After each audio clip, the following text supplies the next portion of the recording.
Hari Ibu di Indonesia bukanlah Hari Ibu atau Mother's Day sebagaimana yang dirayakan di negara-negara lainnya pada umumnya. Yes, hari yang gak lahir dari cerita dan kisah menyusui atau kisah berumah tangga, tapi hari yang lahir dari cerita peran perjuangan perempuan untuk memperjuangkan hak terhadap pendidikan untuk perempuan, hak untuk bersuara terhadap perempuan, penghapusan terhadap berbagai macam praktik-praktik kawin paksa, perjuangan akan kesetaraan, non-diskriminasi, martabat, dan juga masa depan perempuan di Indonesia. Hari Ibu yang kita peringati setiap tanggal 22 Desember itu lahir dari perjuangan perempuan dan juga perbaikan nasib dan masa depan perempuan melalui adanya Dekret Presiden Soekarno tanggal 22 Desember 1959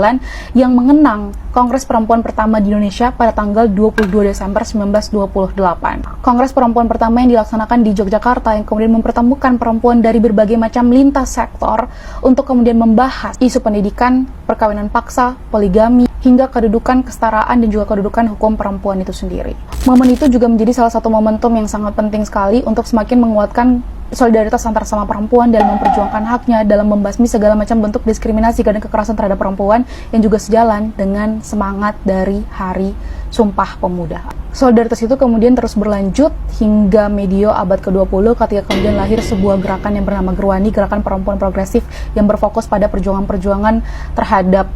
akses pendidikan untuk perempuan, mengkritik segala macam praktik sosial yang mendiskreditkan atau mendiskriminasi perempuan, sampai dengan menolak anggapan bahwasanya perempuan itu hanya hadir lahir sebagai pelengkap laki-laki semata, dan itu juga dipraktikkan dalam setiap kebijakan-kebijakan negara saat itu. Tapi kita juga tahu bahwa gerakan progresif ini dilihat sebagai sebuah ancaman, dan berbagai macam tuduhan yang lahir di tahun 1965 akhirnya harus memusnahkan gerakan ini, sejalan pula dengan pemusnahan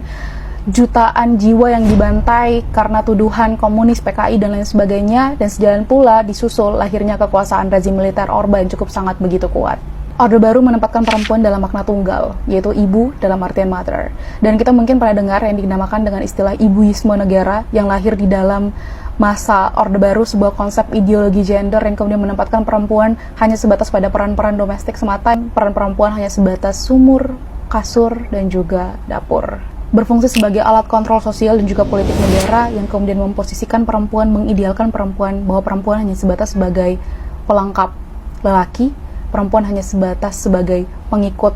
suami, begitupun dengan peran sosialnya. Dan ini juga ngaruh terhadap bagaimana kemudian makna daripada Hari Ibu yang lahir. Padahal ini bukan cuma ngomongin soal ibu semata sebagai status mungkin dalam hal menyusui atau berumah tangga or something like that, tapi ini lahir dari bagaimana kemudian peran dan perjuangan perempuan-perempuan Indonesia saat itu tepat pada tanggal 22 Desember 1928.